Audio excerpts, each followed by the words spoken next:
Hey, everybody. Welcome into this 29th edition of the Small Ball Podcast. I'm Charlie Rogers. He's Chancey Rogers. We are going to talk about coaching changes in the SEC, going to talk about just whatever comes up. If you guys want to comment, a topic you want to talk about, something you got that you is just weighing on your mind, you really want Chancey to answer. I'm not answering anything, but he can. High school playoffs. High school playoffs. High school playoffs going on right now as well. So comment it. We'll talk about it. I am currently in a hotel room at the Hyatt Regency in Dallas, Texas. I'm here at a conference. Chancey, you're in a little piece of Arizona right there in your backyard in Starkville, right? Yeah, working on a little spot. This is my backyard, and so we hot spotted from the phone so I can get out of here. Better lighting than last time. A little too much, but good on my complexion. Yeah. And then I got my Rangers and Cubs in the background, live on TikTok over here. But yeah, I'm working on a little desert spot by my fire pit. I will show you, but I don't got everything set up. But yeah, Don't mess it up. no, I don't want to mess it up. It took a while to get here, but yeah, no, I like it better out here anyway. This is where I sit. This is my spot. So this is like we're going to do a podcast. This is where I want it to be anyway. Well, this is not where I sit normally, but it'll work for now. I'm on hotel Wi-Fi, so we'll see how that goes. It seems to be working okay right now. You got the Rangers there behind you. You got the Cubs behind you over there. You got the United States of America right behind you. Yeah, let's see if I can do a little slide. Got Southern Miss. Oh yeah, I see Southern Miss over there. Let's see. I got Cowboys over there. It's a little dark down there, but yeah, I'll give you a little glimpse. There's the fire pit. Yeah. They're by me, so yeah, we got. There's Mississippi State stuff is on. It's on the other end of the porch, but it starts right there. All state stuff. So I'm in the land of the Cowboys and the Rangers. And the Rangers, I looked when I first got here. I got here on Monday. Here till Friday morning. But I looked at the schedule, and the Rangers were playing the A's all week, and I haven't been able to get out of here to go do anything. They play tomorrow. Tomorrow evening would be my best chance to go, but they play a day game tomorrow, so so it doesn't look like I'm going to. I'd be real jealous. I lost you there. To see a game. But up here, I'm a professional, Charlie, right now. Well, that's part of it. I lost you a little bit there, but I was hearing that you couldn't go to the game. Yeah, I couldn't go to the game. So, anyway, I was going to send you a video, make you jealous, but maybe next time. I've been watching them. We've been watching them. It's a great series. They went to Sacramento last week, and that was cool because there was just so much talk of Sacramento. Like this ballpark's like a high school ballpark, and people are fussing that balls are traveling. It's not even hot yet, and we hit a bunch of home runs. We did, but they beat us a couple times. We got to get rolling. We were rolling really good. We was leading the AL, but not even. Well, baseball, the Major League Baseball season is so long, and there are ups and downs and ebbs and flows, and you're going to have losing streaks and winning streaks unless you're the White Sox, and it's just basically a big losing streak. But otherwise, it's going to go up and down, and so you just kind of have to you have to think of it in sample sizes. And so at this point in the year, you really don't know a whole lot. You'd rather win games than lose games. But oh yeah. Well, I like getting a head start just for when these go bad. We could have had a bad start and then we go bad. But yeah, well, that's a great point. You want to go ahead and get that little buffer. My Reds finally got over 500. They were right there. Every time they would get to 500, they would immediately lose, and so they never could get over 500. And then the other day they got 3 games over 500, and then they had a doubleheader today with the Cardinals, and they got beat 6-0 in game 1, and they were down 9-0 a while ago in game 2. So they're going to give it right back. Yeah. But it's fun. I enjoy coming home and turning them on, and of course, with college baseball going on, usually we got something to watch. Last night, we had State had Memphis. We watched it. They were home. We had a rec ball game. Small Ball Podcast had a game. Small ball. How's the team doing? We're 6-0, Charlie. We're 6-0. I believe it. I believe it. With two walk-offs. We had some close games. We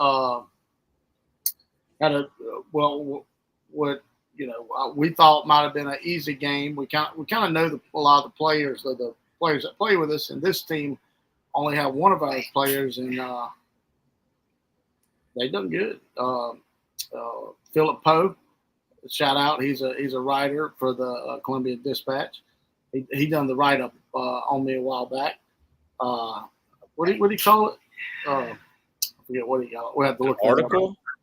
He done an article. Yeah, really, really well written. I don't know. It's Dispatch. No, it's Columbus. Columbus.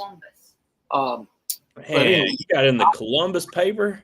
Yeah, I'll have to send that to you. It's somewhere out there. He done a great job. Anyway, he's coaching that. His son's Lucas Poe, and he hit a few balls, and he's got some of the kids that hadn't had as much experience, got them hitting, and it was a close little game right there. We have fun though. We moved some guys around. I got some of our guys. Big Zion's learning how to catch the ball, so he's playing first. We got several outs. Monday. We had to play back-to-back Monday and Tuesday. Nice. Zion. Zion. I like Zion. He's my buddy. I don't even know him. Zion's my favorite personality on that team. You can't help but root for him. And, he had to play a lot of baseball, a lot of football, but great personality. And he was excited about catching that ball at first and getting it out, and we had a good conversation explaining that there's probably not going to be many positions that he'll play other than first, so you better learn how to catch. Yeah. So he's done good, man, and we're 6-0, so we're leading the league, and we're going to keep on rolling, hopefully. But yeah, we had that. We had a big tournament. The 7U Bulls that Nolan did in Tupelo. Some of the best 7U baseball I've seen, and I've seen some good ones. We had a 4-2 game in the semis with the East Cobb Astros. Oh yeah, Astros brought a team in. They were good, bro. I mean, they brought a 7U team to Mississippi. Yes, sir. Wow. And they were good. Played them in pool play, beat us 16-2. Smoked us, and we roll all the way through. End up facing them in the semis, and 4-2 game. It was 2-2 in the fifth. Oh wow! Tell you how tight it was. And Nolan rolled 2 double plays, threw 3 guys out the plate like relays from the outfield. You remember when y'all were 7 and that stuff started happening. You're like, oh man, this is pretty good, And so yeah, they're at that point, and it's getting hot, and them Sunday games, I fuss about all the time. Boy, they pushed through. I was proud of them. It was a very enjoyable game to watch instead of like, oh God, here we go. Well, a 4-2 game. We've talked about this a couple weeks ago. We talked about it actually, but in coach pitch, everybody hits, right? I mean, the coach is throwing the ball to the bat, but if you see good defense in a coach pitch game, it's super impressive. And so a 4-2 game is fun to watch because you're seeing a lot of defense. I like that. Oh yeah, I like that. It was fun. So yeah, we had that this weekend. They rolled in two rec ball games, and so we've been busy for sure, and keeping up with the high school. So a lot of the high school games got delayed on Friday, and then they had to play the first game on Saturday. So we can talk about that a little bit.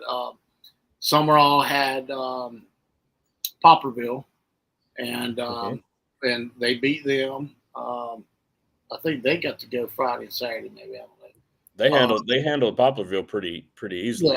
Yeah, they did.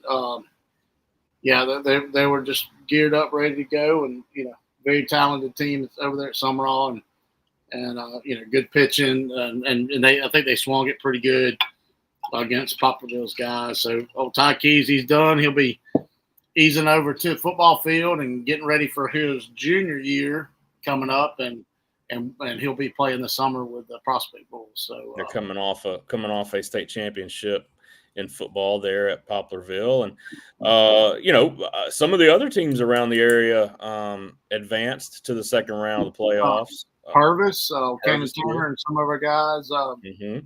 they beat Greene County, my former high school. Oak And, Grove. Oak Grove won. That was their second round. This is third round. Yeah, because 7A starts a week later. Gotcha. I think they're second round. Then a team nobody's talking about, Chancey, the Hattiesburg Tigers. Yep. Moving on. They moving on. JD Harvey and Seminary went 3 games with St. Patrick last night. Game 3 was last night, and they got a little news actually. They got on WDM. They put up 18 runs on St. Patrick. It was Really? Game 2 was a very close game. Got beat. I think it was 4-3. And then I pulled up that Game Changer when I got in last night, and I was like, oh man. Then I finished watching the game. I was like, man, they had like 18. They had 18 hits, and it was 16 or something when I pulled it up. There was 18 hits. I don't know what they finished with, but they were swinging a bunch of doubles, a few home runs. But they opened up, and I saw the clip on WDM, and they were pretty hyped for that. So that's a big win for Seminary. They roll on to St. Stanislaus, which is going to be a good program. So a lot of the local teams, the area teams. Do we know what Petal did? I don't, but we'll just pull it on up. Because I know it was Petal ended up second in their region with Oak Grove. Came down to them in Oak Grove there at the end. So I know that they've got a pretty good team too, but they're the only ones that I don't know locally what they ended up doing. While you're looking that up, I saw that the Land Sharks in Starkville are joining the Bull baseball family. Well, Land Sharks in Columbia. Oh, that's in Columbia. That's in Columbia. Okay, yep. gotcha. Okay. Land Sharks in Columbia. That's who Nolan has filled in with them some, right? Correct. You're right. Yeah. So Brian Arender is the head coach there, and yes, we've been talking about this. So they're 7U now. Yeah. But his son plus 6 others, I believe, 5 or 6 others, are 6. So they're going to do 7U again. And so we've been kind of doing that. And we've got so we don't have a 7U down in the south part of the state this year, but we're going to make one. I've got a coach out of Summerall that I'll probably announce next week. But hopefully some of those players are coming over that are Land Sharks now. So pretty much Land Sharks, we're going to keep Bulls. And very excited about that. Brian's done a good job with that group, and Nolan enjoys playing with them and kind of loves what we do. And I'm big about coaches that appreciate what we do, because Brian's one of the guys is not scared to, ask questions and say, hey, how can we get this better? And that's what we like. That's a big component for what we do. I always brag on Tommy, and we'll talk about y'all's weekend too, up in South Haven. But Tommy's one of those guys that's like, all right, what can we do? And sometimes it takes a few years, but you guys, that group went up to South Haven and won that's a big tournament. They had a rough down Saturday, I heard, but turned it up on Sunday. Yeah, we won our first game on Saturday. There were, I think, 15, 16 teams in it. It was a perfect game, 12U AA World Series qualifier tournament. And won our first game, and then our second game got run ruled. And it was error after error. It was sloppy, just mental mistakes, all kinds of stuff. And it was funny, and this happens sometimes. We didn't play any teams from Mississippi. Everybody we played was Tennessee, Arkansas, something like that. But that team we played was from Arkansas, and they were awfully chirpy, man. They were there was a lot of parents talking, lots of kid talking, and so they ended up the 1 seed. We ended up having to play them in the first game of bracket play on Sunday, and I'm sure they were excited about getting to play us again, because they had just run ruled us the day before. And I tell you what, we jumped on them 5-0 early. We were the visiting team, so we batted first. Jumped on them 5-0, and you know what? You didn't hear a single chirp out of them the whole rest of the game. I'm gonna assume they threw off. They didn't throw their best guy because they thought they was gonna run roll you again, and y'all made them pay for it. And they We could not. did. We did. In fact, they threw a guy that I like you said. I guess they assumed they were going to get by us pretty easy, and we were about 5 batters in. They changed pitchers because I think it was 4 or 5-0 at that point.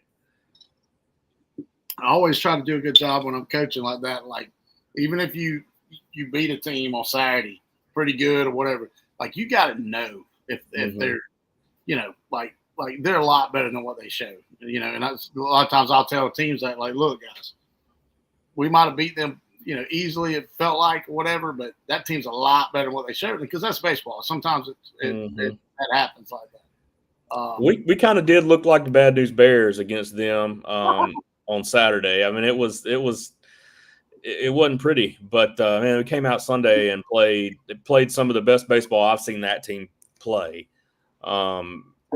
Just that's awesome. all around. Yeah.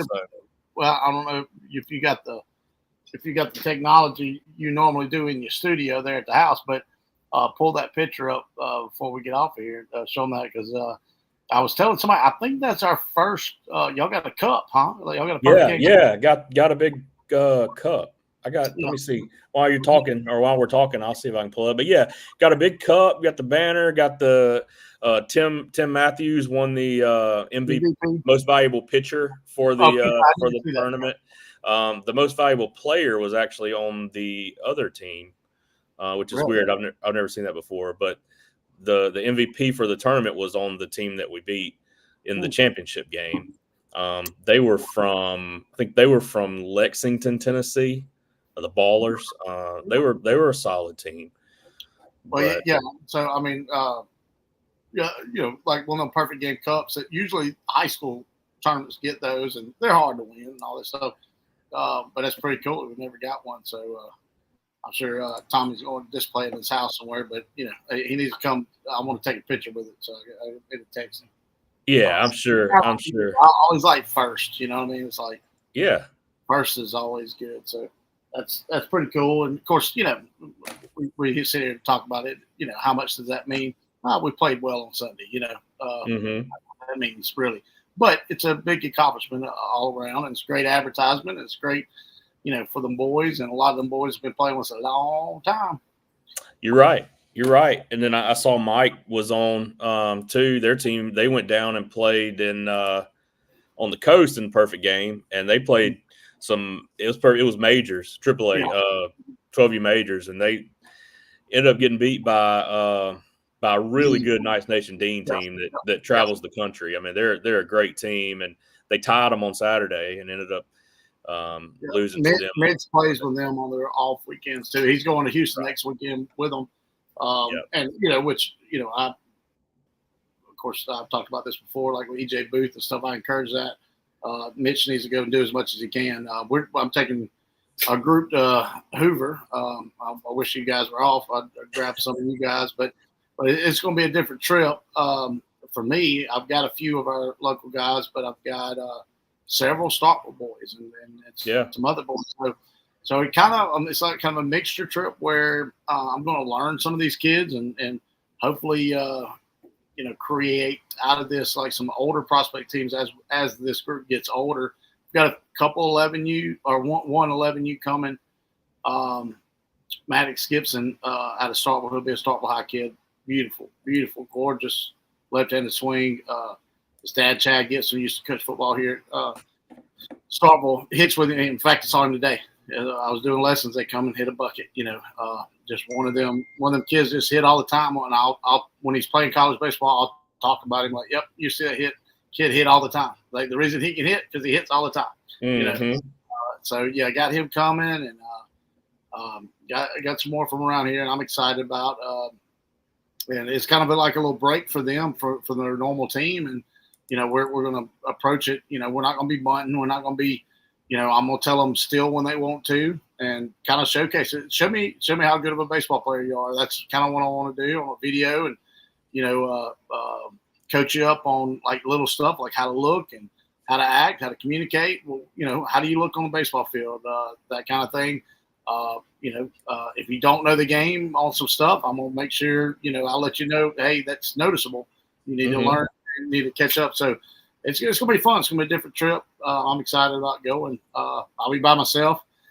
State's playing home, and so Allie will be here and got to work, and then Nolan's playing here in Starkville, so I'll be on the Game Changer, keeping up with him, and hoping they have another good tournament, and yeah, I'll be over there by myself, but enjoying it because I hadn't got on the field all year, really doing it. Well, and I wish we were, which we're playing in Flowwood. We're excited about that. There's 17, 18 teams in this tournament, so it ought to be a good one. Yeah. Y'all got a bit busy, y'all going to Cooperstown, and but I've got one. I've got one in June, and I'm sure Tommy sent me y'all's schedule. I'm hoping it lines up. Look at there. Yeah, there it is. That's pretty cool, man. That cup. It looks kind of small in that picture. There was a guy there taking pictures, so it looks kind of small, but it's a big cup. I mean, it comes up to the boys' knees. Yeah. Now I did notice it the first picture that was sent to me, and then I saw somebody's post. And I was like, "Oh, they got a cup, man." That's cool. Yeah. There's some pictures like on Facebook where the kids took a picture with the cup. We were we took our picture and got on out of there because I had to be back in Jackson. We had to drive home from South Haven. I had to be back in Jackson on Monday to get on a flight to Dallas. So we got on the road. But it was a lot of fun. If you guys have teams and you've never played at Snowden Grove in South Haven, it's a fantastic complex. It's cool to go up there once a year and play teams that you don't normally play. It's a lot of teams from Arkansas, Louisiana, Tennessee, Alabama. Lots of teams come there. Kentucky. I mean, they come from all over. It's a good hub. It's a good hub. St. Louis. There's teams. Missouri, yep. Cub had his 12 and 13 U groups and 14. He's got 5 teams this year. I can't keep up with him, but he had a South Haven weekend schedule, and it rained them out. That was a weekend when some of the bad storms come through, but so he got unlucky. But yeah, he loves going down there too. It's not a far trip from there. It's about halfway for them. Mm-hmm. I mean, if they were coming here, in fact, I was going to try to make the trip up, but yeah, I definitely suggest teams to go check that out. Like they got tournaments every weekend, like everybody else, but it's always really well run. They run it really well. It rained. I mean, it rained pretty hard Sunday morning, and they played right through it. Like unless it's lightning, you're gonna play in the rain. They get it in. Huh? I said they get it in. They make sure. You play, and the fields are turf, and the outfield's grass, and it drains really well. And we did have about an hour lightning delay. It's funny because we played in all the rain, and then when it's lightning, it's not raining, but you can't play. So we had about an hour lightning delay, but we ruled our next team, so that made up that time. But it's a lot of fun, and one of the cool things, and you say what you want about Perfect Game. I've got positive and negative opinions about Perfect Game, but I will tell you one of the things that they do that I really like is it's an hour 40-minute game instead of an hour 20, which makes a huge difference. Yes. But the other thing that makes a big difference, Chancey, is pretty much everybody here listening to this has done the travel ball thing, and you go to a tournament and the clock, it's an hour 20 usually at most of these places, and the clock starts at the coin flip, right, or at the coaches meeting, and so you've got 10 minutes before you ever throw a pitch. Yeah. Well, at Perfect Game, you throw the first pitch of the game, they call time, and they tell you the game time, so they don't start the game time until that first pitch is thrown. And again, that makes such a huge difference. So you're adding 30-40 minutes to a game that you wouldn't normally have. And so guys that are getting, at some of these tournaments, you got guys getting 1 at bat a game. Up there, they get 3 or 4. a game, and it just makes such a huge difference. And Oh, yeah. again, I know that's a whole dad thing to go down, but that's one thing that I really enjoy about perfect game tournaments. Yeah, well, it's real. It makes it realistic. Also, it feels more like a real game. The other thing is pitch count and not innings. Yes, yeah, it's massive. You'll see less of the silly, like 2-inning, 80-pitch, 2 innings, and then the kid pitches a full game the next game because it throws 4 innings because they got 6 innings in a normal thing where there's no way if you pitch over a certain amount, you're not pitching next day, which is gorgeous. It's the way it should be. I mean, every coach should do that anyway, but they're not because they can just care less. They like winning tournaments. Like, oh yeah, I'll win them, boy. I'm a winner. Yeah. Anyway, we went on a long thing about that, but I recommend folks going to Snow and Grove and giving that a shot, even if you just go once a year. I mean, it's from Hattiesburg. It's 4.5 hours or so. Yeah. It's a great complex. It's well run and very, very well organized. So no doubt. Saw we had some other Bulls teams win too, didn't we? And one of Dom's teams won. Dom had so they got bumped. So this was Easter. On Easter, they got bumped to AA. Their first tournament AA. They rolled through it, and very proud of that group. Man. That's a fun group that I always find myself turning on when they're live, and I root for them just because they were kind of like the ones nobody wanted at one time, and now and they trust Dom, and that's I appreciate them, and I know Dom appreciates them. They appreciate him, and that makes a huge difference, because everybody, when a team's not successful, a lot of people try to find somebody to blame and all this stuff. And bottom line, hey, you just got to get better, and Dom's one of them. Like, look, he ain't scared to tell you that you got to get better, at stuff. You got to hustle, you got to do stuff, and he coaches them, and it's starting to show. And man, I'm proud of him. So yeah, they won. I would definitely and I've told Dom this. I would definitely let my kid play for Dom. I think he cares, and I think he holds them to a high standard, and I like Dom. Yeah. Oh yeah. He's great. And he loves them. He loves his kids. That he coaches, and that makes a difference. I think Wyatt, Mike, and Brock's team done something that weekend too. They played on that perfect game on the coast. They lost to Nice Nation team. Yeah. Yep, that was last weekend. They played some pretty good teams down there. You go play 12U majors in perfect game, and you're gonna play some good teams. And last weekend was 9U. Drew's 9U.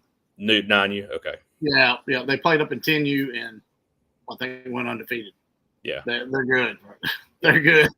That 9U team is real good. Like, they can pitch, and they can hit, and they can play defense, and it's hard to beat them. And if you're a 10-year-old team that can't pitch, can't hit, or can't play defense, just one of them, they will beat you. And I know they make a lot of folks mad. I know when I was coaching, like, if one of them teams that are really good play up and they're little and they're young and they beat us, I'm like, how in the world? But they're just really good at baseball. It's beautiful. That group's one of them, very similar to one Jackson played on coming up. It's just they just can throw and catch better than y'all. Bottom line. Yeah, and I mean, and a lot of that doesn't just happen. I know from experience, it's they work at it for sure, and you have a bunch of kids the expectation is so high on that team too. Yep, you just have a bunch of kids that love it, and they're willing to go work, and they go out there and they work hard, and they don't goof off, and they win a lot of baseball games, and winning's fun. I know it's not all about winning, but winning's fun. You'd rather do that than not do that. Oh yeah. I'm excited about that group as they grow, and a lot of competitive parents, and dedicated and all the stuff. So I think there's some that drive an hour and a half on the team to come practice and stuff every week. So they've started to build that team to be pretty good, and it's like, all right, well, what else you do? You gonna play up to 11U now? Because I think some of them were AA 10U teams. It's like, well, you just keep going. They'll I'm sure they got a big World Series or something coming up, and we hope they do well there. And on my end, of course, that's great great advertisement. You know, we want them to do well, but I get to see them in club review, and I get excited about the individual players. And last time we done club review, there was a couple of arms in there because we done just live at bats. There was a couple of arms that was like from 45 feet or whatever they throw from, and I knew like that ain't fair, man. It looks like 100. I mean, it's just that it's gas. So, you know, that's cool to see because you know you look at that kid and it's like, all right, he's gonna be pretty good, Mama. You just like get ready. You got a lot more stuff coming. I know you're excited now, but it's the fun stuff's coming. Yeah. Yep. What else? What else you got going on, man? What you got on your mind? Oh man, we've had a interesting you know week, I guess you'd say, here in Starkville. Of course, you know they changed some administration there on the baseball staff. Coach Lamonis was relieved of his duties, and so you know the whole town kind of, you know, that was kind of a topic of might happen, and it did, and but you know then you get the other side that's you get some that's negative and positive on it, but you know all in all is we got to move on, and Coach Parker, who's the interim, is going to do a great job, and you know keeping the boys rolling because they're not out of it. You know, it's not like you know SEC's crazy. You know, there's not. I mean, the only SEC team that's out of it is Missouri, and Missouri may not win a conference game all year. Right. And I hate that. I do have a former player on Missouri, Brock Daniels. So I do turn Missouri on, even though they're getting beat every game. I'm like, come on, Brock, get ahead, right, baby. You know what's crazy, man? They're not terrible. No, they're just not an SEC team, but they're not. Yeah. It's just it's tough. SEC is so tough. It's hard, man. It's hard. I mean, you look at a team, Texas A&M was number 1 in the country preseason, and man, they ended up going like 0-8 before they won a game, I think. I mean, it was in the conference, and you know they're scratching and fighting to try to get in right now. But yeah, the only team that's really out of it right now is Missouri, and I kind of thought that I mean, I was pretty sure State was going to fire Lamonis, but I didn't think they were going to do it in the middle of the season. I thought they would wait until the season was over. I mean, this is a guy that won a national championship there. Granted, it was in his first year. Won a national championship. I mean, he's had some decent seasons there, but he's also had some ugly seasons there. And I think it's just a lot of pressure. Of course, you know, every SEC school, a lot of pressure from the fan base, from the you know the money people, you know the donors and everything. So you just never know. You know what our higher ups over here have to deal with, and you know just got to make them decisions. And you know I think they thought it would be not just a dramatic happening where it would just totally destroy the season. So I think that probably helped, you know, having Parker and having some guys that could finish out the season. And, you know, who knows what they're going to bring in. You know, the expectation is going to be really high.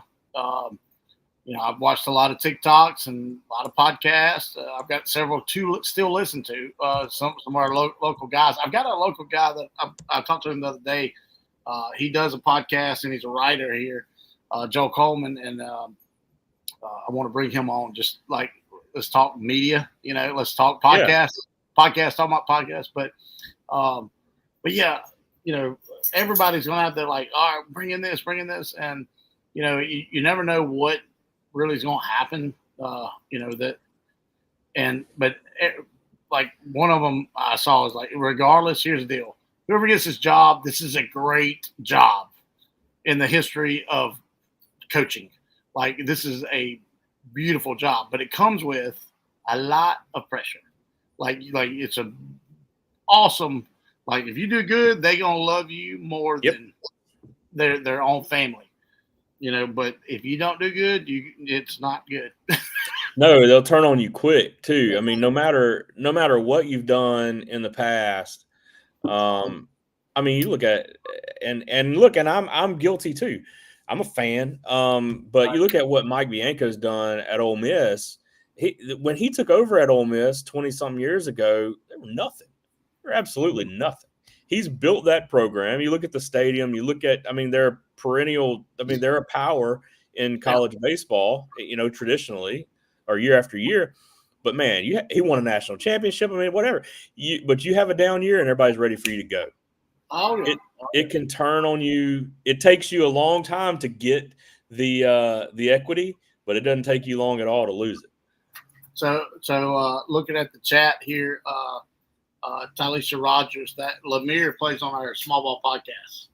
Oh, okay, yeah, okay. I saw that on there. I wasn't sure. Yeah, that's one of our small ball podcast boys. Okay, he got him a hit last game. He's a serious.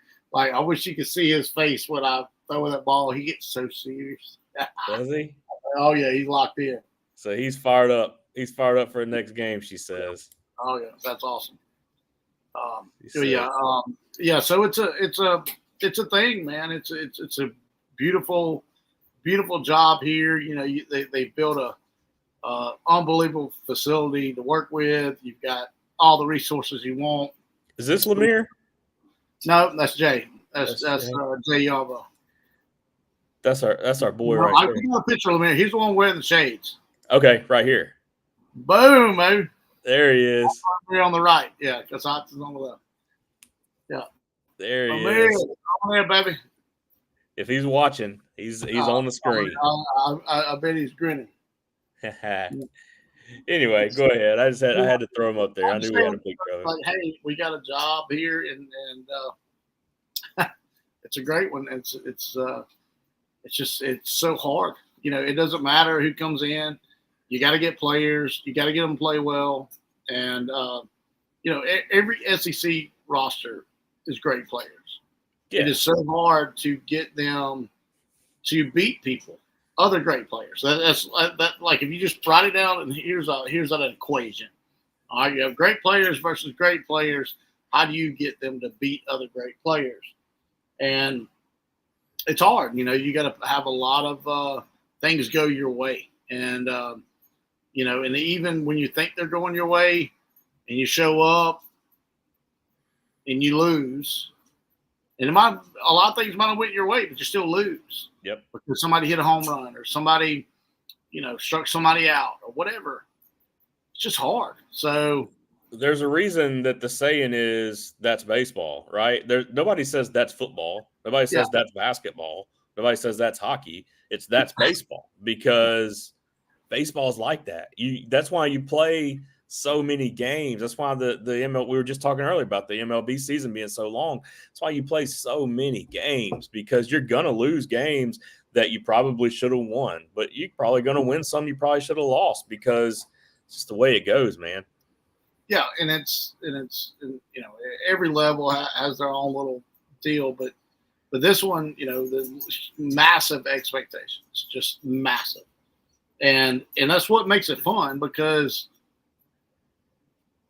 like SEC baseball is what you're going to watch. Yep. If you got 20 games on, and there could be 19 other games on, but if an SEC game is on, you're going to click on that SEC game.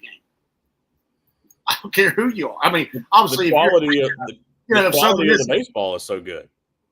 Yeah, if Southern Miss is on, or obviously you're going to click on your favorite team. But what I'm getting at, like, if 20 teams that you have no connection to is on, because I do it. I find myself doing it. Arkansas and LSU's playing. Mm-hmm. I'm going to click on Arkansas and LSU. I mean, it's just going to be a good game. Yeah.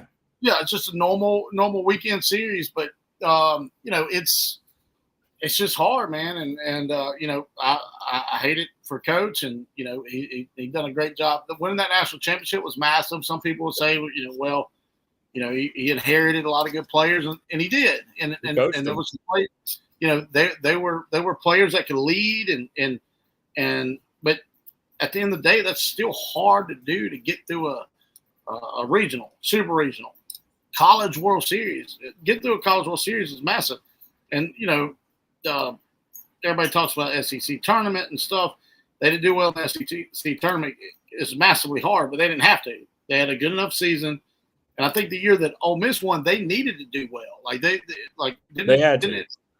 They were the last team. They were the last team in the tournament. Yeah, and so that was massive. And so, hey, State could do that same thing this year, type deal, and that's just the way this goes. And so, I hate it for him, and he's.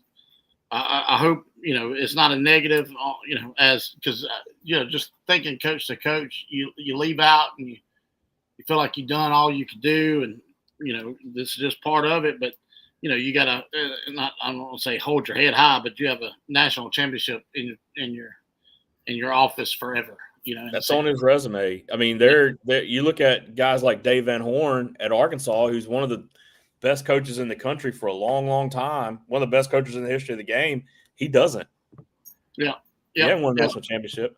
He's a dropped pop foul from winning one. That's gotta eat him up every day. But he's never won one. I mean, you look at lots of great coaches out there that haven't won one, and Lemonis has one on his resume. So, and can anybody take that away? And like you said, yes, probably inherited some players that could lead and that kind of stuff. But he coached the man. He pulled the strings.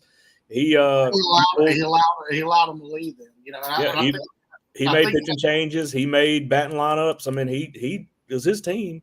Yeah, and I think I'm hoping that that this kind of like any adversity with the team, and I know some of these players and stuff. I hope this just kicks in some of some internal leadership that hasn't been shown, and they make a turnaround. That would be just a beautiful, dramatic, romantic story if they do get to play extra baseball this year. That would be unbelievable, and and that's what some of this kind of stuff does for players. I know that that it could go one way or the other is what I'm getting at, and I hope that some of the players use it as all right, let's go, let's pick this up. We had to go through this, but let's pick this up and roll. For the first time in a long time, maybe ever, I'm not sure. All of the SEC teams get into the SEC tournament. So everybody's in the tournament this year, and it's now single elimination. So like we just said, baseball is baseball and stuff happens. I mean, they could go on a run against anybody and have a good tournament. And again, they can finish out the year well. They've got Memphis. Not Memphis. They've got Missouri on the schedule. So that's probably 3 ends. Kentucky, Ole Miss, and Missouri. Yeah, I mean, they're not winning against Ole Miss, but they might beat Kentucky and Missouri. But no, they do get Ole Miss. They get Ole Miss at home, and Ole Miss doesn't play well. Did Ole Miss win last night?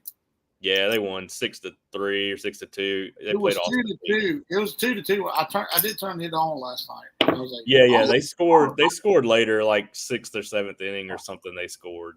They ended up winning it. Well, State had a real good night offensively.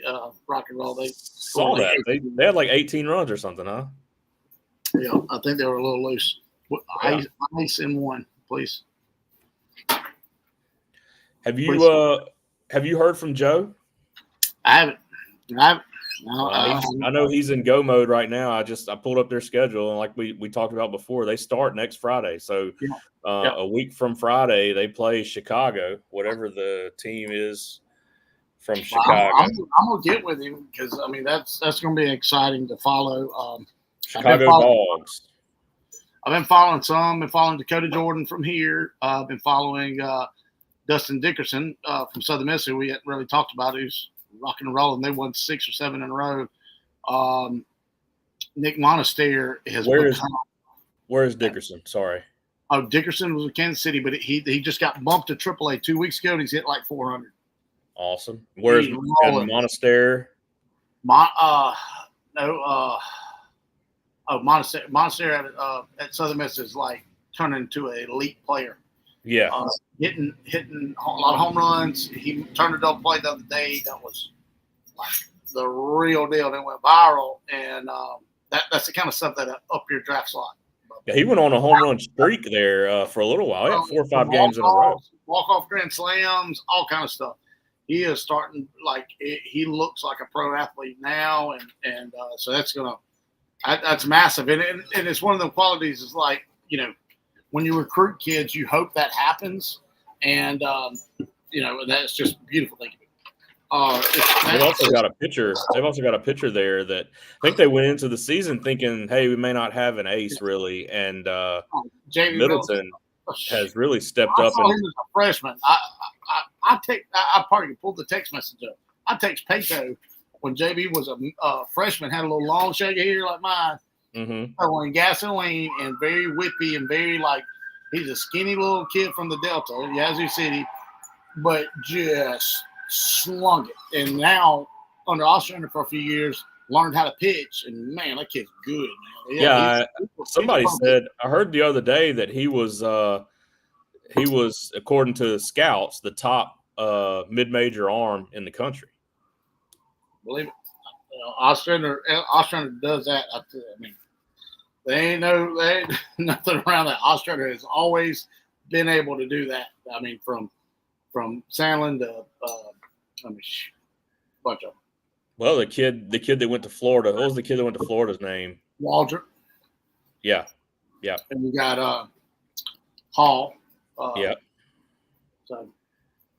Yeah. What are the chances? I mean, what are the odds Mississippi State goes after Ostrander? I know he's a great coach, and I know he really likes being at USM. I'm sure you got a phone call. You got to call him. Yeah, I just wonder. It's everywhere on the internet. Him and Burroughs and I've seen several lists. I mean, you get on TikTok and everybody's got their top five. I've seen several. Mingione at Kentucky's on a lot of them. Now I did read or hear that his buyout's pretty high. He's on, and there's some assistant coaches, LSU, Georgia, that are on him. It's gonna take a little money. Yeah, oh yeah, no doubt. Take a little money. And speaking of, I'm gonna get one of my good friends on that does some of the fundraising and stuff here. I'd love to get him on to kind of talk about how that works and talk about what he can. Of course, it's kind of limited on that kind of deal. It gets a little, I guess private on some of that stuff. But I know people are interested in how money is generated other than the normal revenue, and so yeah, I'd love to get a podcast on that. But yeah, it's going to take some money to get somebody. It's going to be interesting. I don't know. This is a great job, and a lot of people are going to want it. Ostrander is one of them that's he better not go home and take it to his wife. I'm just letting you know. Yeah, but it's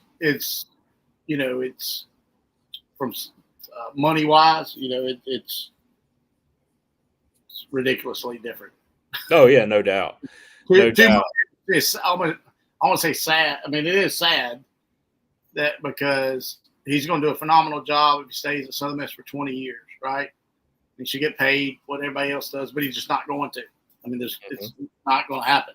And I'm sure he loves it. But when making this much money, it comes with a lot of stuff. And Ostrander is smart enough to know, it's like, all right, well, I can make this amount and just be happy, satisfied, stay here for 20 years and hire Trey Sutton in 20 years and and have a great life and go play golf with Coach Berry when I get done, and where I could come to Mississippi State and make quadruple that or more and, live with, looking over my shoulder, worried about everything and could get fired. And then what I do? Yep. First time you lose a couple games in a row, they're calling for your head, and it's hard to fight back from that. I mean, again, you're talking about a guy that won a national championship a couple years ago. Yep. We got fired. So in the middle of the year. In the middle of the year. Exactly. Yep. And it's tough. I mean, there was talks of it, but I was like you. I was like, well, they're going to have to kind of wait, but maybe not. And I don't know. It was one of them. It's like, we found out pretty quick. Of course, I can't say too much about that, but we found out pretty quick. But someone already texted me before we found out, so the word spread real quick. Oh, yeah. Anthony takes me within 3 minutes of our official deal. Yeah. I mean, you're up there in it. What are the kind of the thoughts of the people that you talk to? Most of them are relieved. I mean, most of them are negative rolling in this year just because expectations. They want to go to that Duty Noble and see games won. Well, you've got, and I mean, their argument is you've got maybe the best stadium in the country. You've got a rich tradition of baseball success there at Mississippi State. I mean, I talked earlier about Ole Miss being nothing when Bianco came there. Mississippi State has had a power. They've been a power program for a long time. I mean, they were one of the first. Yeah, Ron Paul created what the modern day, what I would say, culture of Mississippi State. I mean, I definitely give Ron. I mean, Coach Walker's still here. We see him almost every day. Not involved with baseball. He's involved with athletics. But he was such a personality that created what, it was a perfect, it was almost like if Leach stayed at Mississippi State for the next 20 years, he would be Ron Paul here. They wouldn't, Mississippi State's not going to win a national championship in football, but they would compete. But people would love it so much because of the culture he created. Like people here they like it a certain way. It's like, and I think that's what creates the biggest rivalry with Ole Miss and State is like they're so close together, but the culture, State fans like things a certain way. Ole Miss fans like things a certain way. Where, State fans are going to wear, a T-shirt and jeans somewhere. Ole Miss is going to wear polo and shorts somewhere, and they prefer that. And so Ron Polk was that perfect fit, in my opinion. Mike Leach, even though there was some negative, he just wasn't here long enough. If he was here long enough, he is that personality that State people like. And so, I think that's a hard thing to replace anytime. Now, if you do a great job of winning a national championship, I forget the coach before Lamonis was Carzani. He is real buff. Canizero. Canizero, and I mean, he didn't do a bad job and anything, and it's just you gotta get those people in it. You gotta get Tanner Allen's in here. Tanner Allen was a perfect fit for Mississippi State.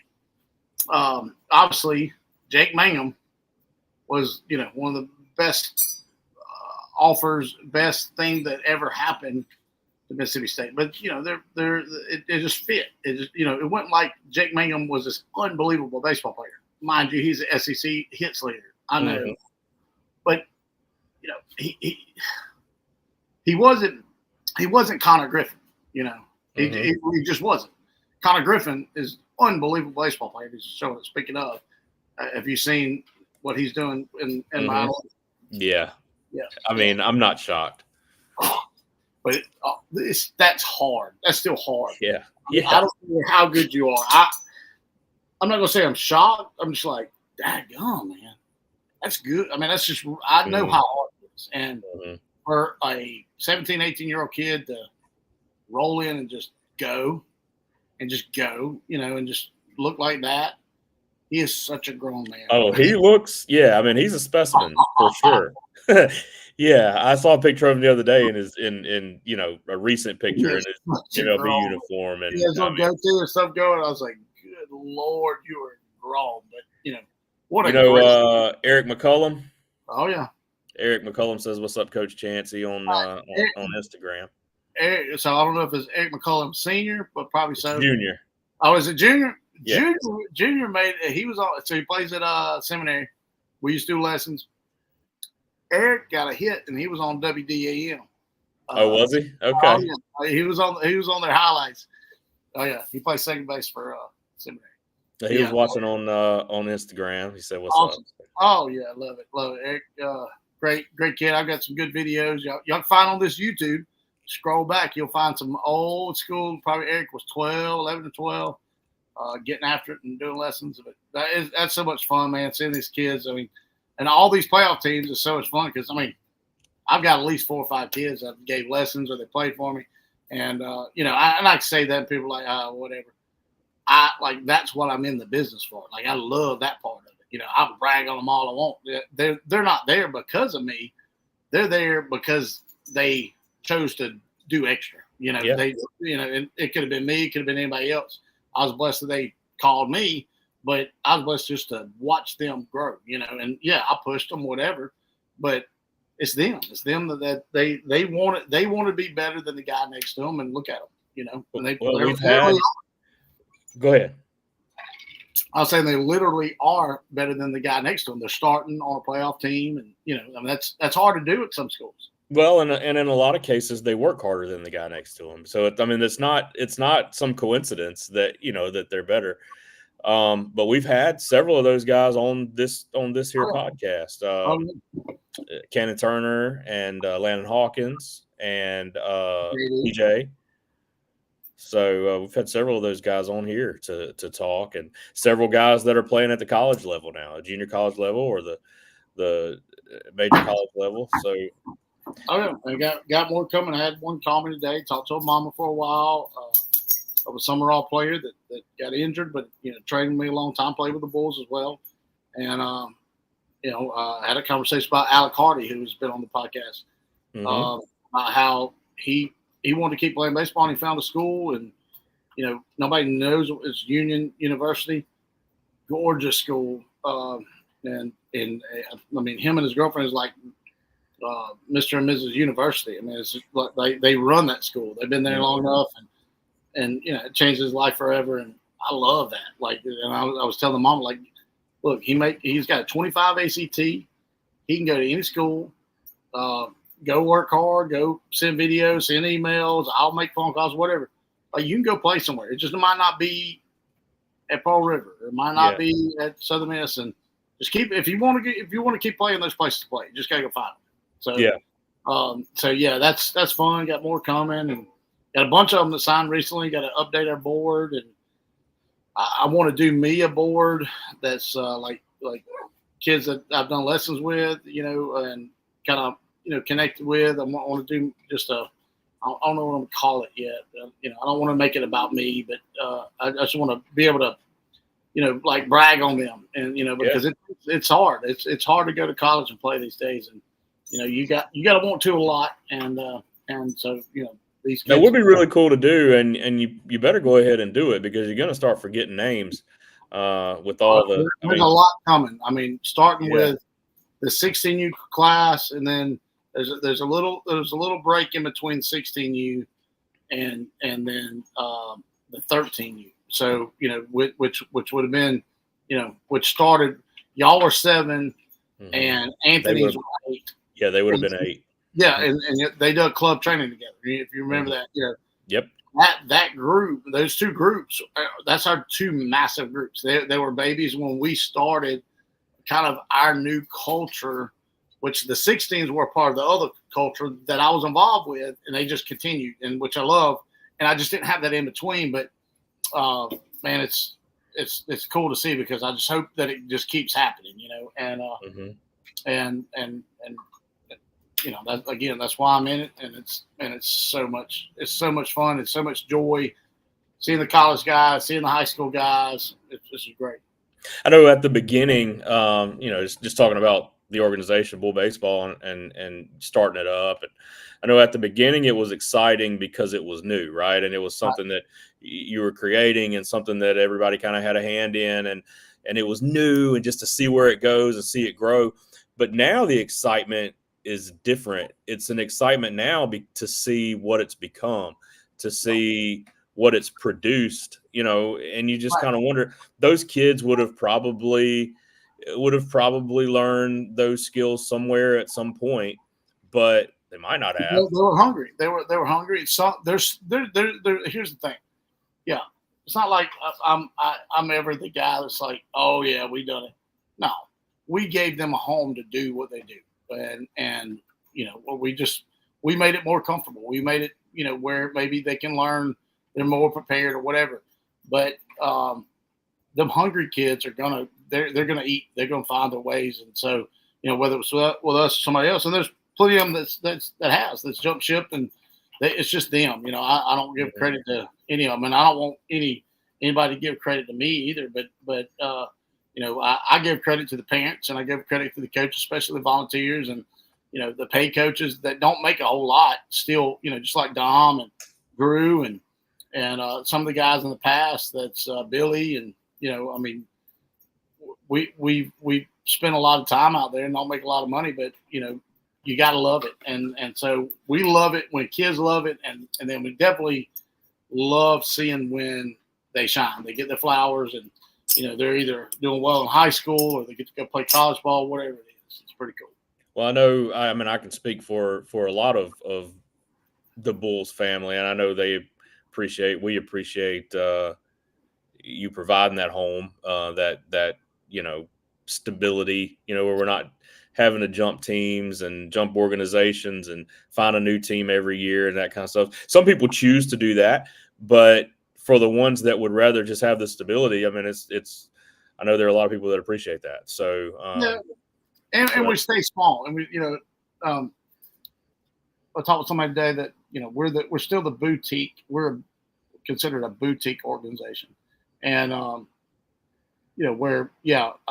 like I want to know just about every kid that plays with us, right? And when you get over 20 teams, it's hard to do. And so if we can stay under 20 teams, I'm definitely satisfied. I'm able to put in my time, make enough money to support myself, and and still have a connection with every player. Mm-hmm. I've been a part of 70 plus team organizations, and that's not fun. And you're connected with just one small group. I get it. This is a monster business, but I have no desire. People ask me like, "Won't you go national and do this?" And I could, and I did kind of try that with USA Prime, but I explained to them that I wanted strictly Mississippi, mm-hmm.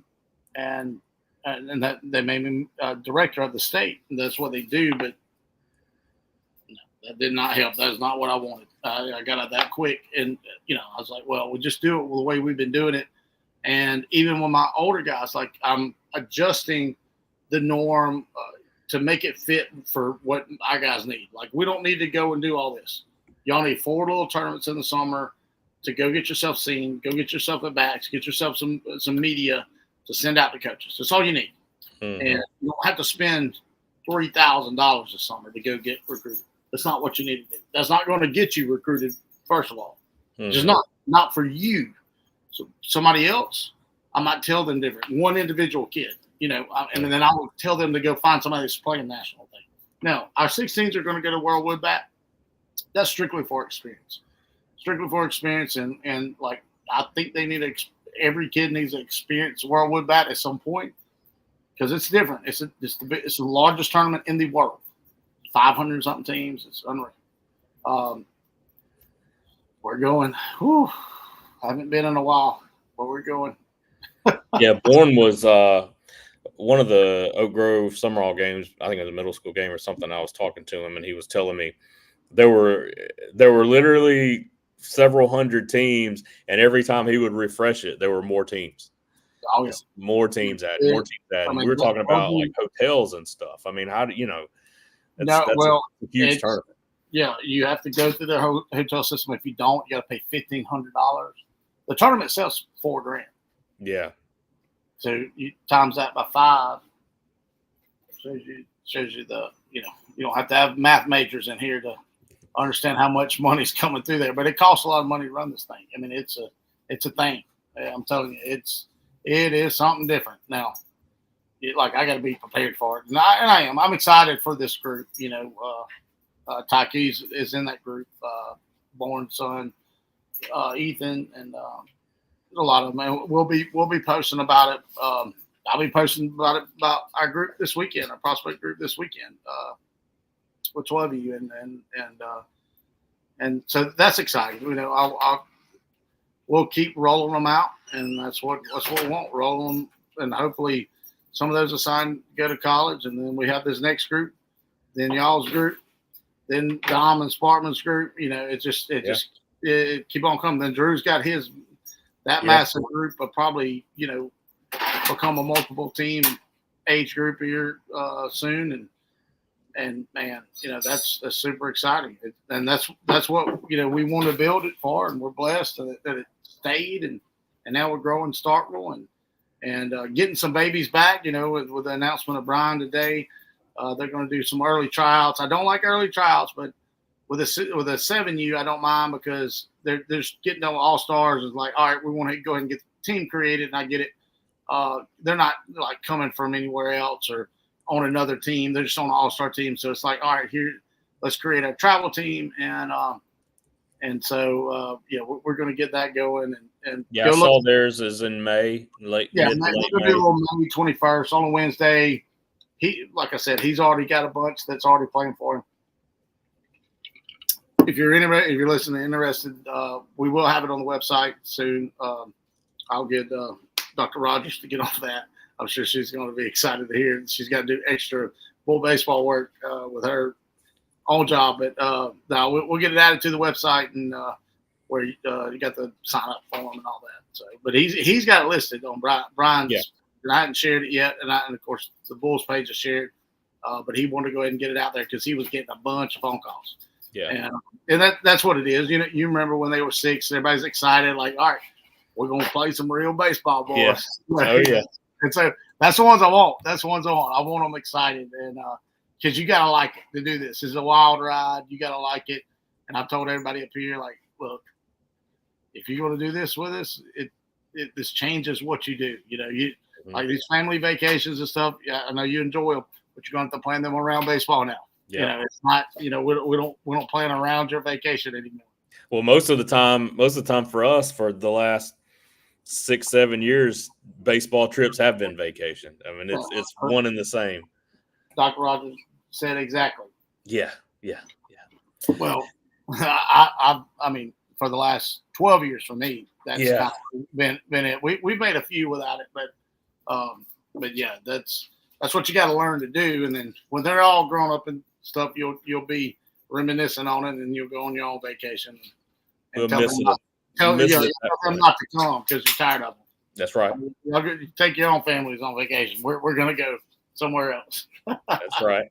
And not have a game to go to.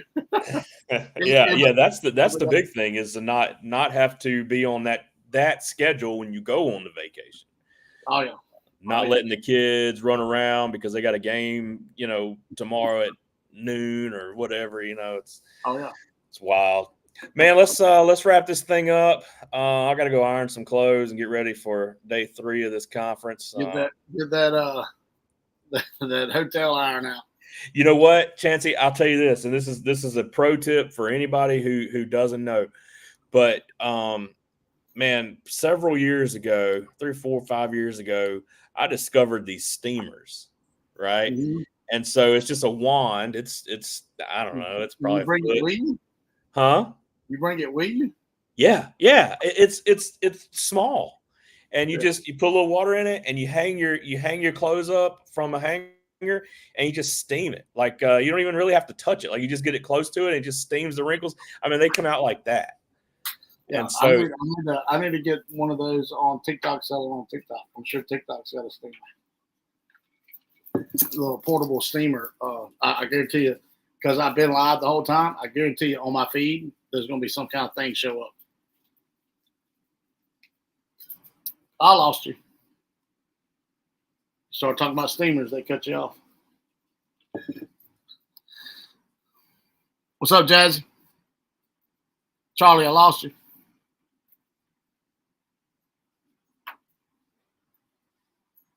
Yeah, Charlie totally went out. Well, we're gonna wrap this thing up, guys. I think I know how to end this. Appreciate y'all listening. Go follow. Oh, there he is. He's coming. I was closing out by myself. You with me? I'm with you. Sorry, my I was closing it out by myself, so we lost Charlie.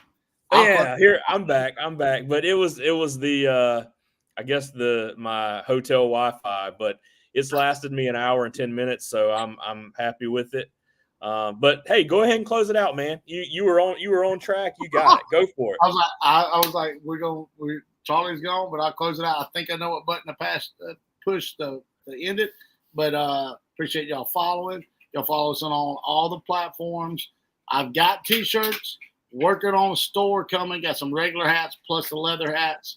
I know some of y'all want it. Some of my Small Ball Podcast rec team want some, and I do have some T-shirts available now that are just on hand. I'm gonna sell for $30, and I'm gonna post that.